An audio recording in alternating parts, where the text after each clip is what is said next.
actually just had the Vic out cruising, and thought maybe I'd give you a little tour of the cockpit and see how things are set up.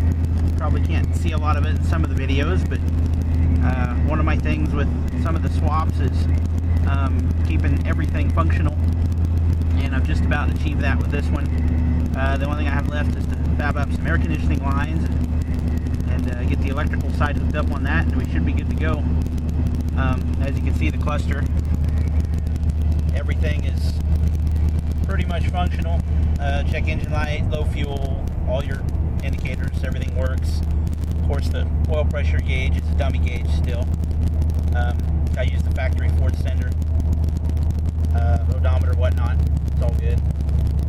Factory, everything else, radios, displays, pretty much junk it looks like, but got a few miles on her. One of the things I wanted to kind of point out on this build I went with is the overdrive switch. This is a 4L80, so it has the full automatic shifting, obviously, but I kind of wanted a roll race mode in case you have that situation to where you don't really want to rely on the downshift, sort of like this.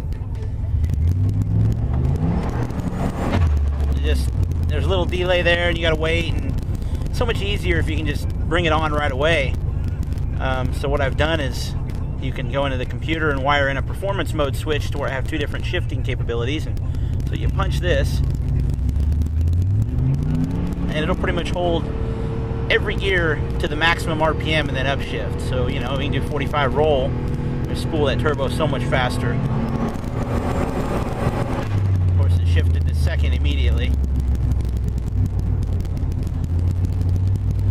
So that's kind of one of the bigger things I wanted to put into this one.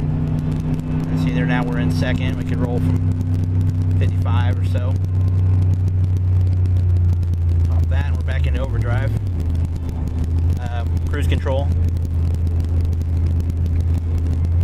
Everything is pretty much there as you want to have it. Need to replace the windshield. I did that, putting the cowl pedal back on, not paying attention. Other than that, everything's going good. We should be ready for some track passes here probably coming up shortly, and then March is when the track opens, and we're going to run it like it sets on 14 psi on race gas. I'm hoping to get into the 11 somewhere.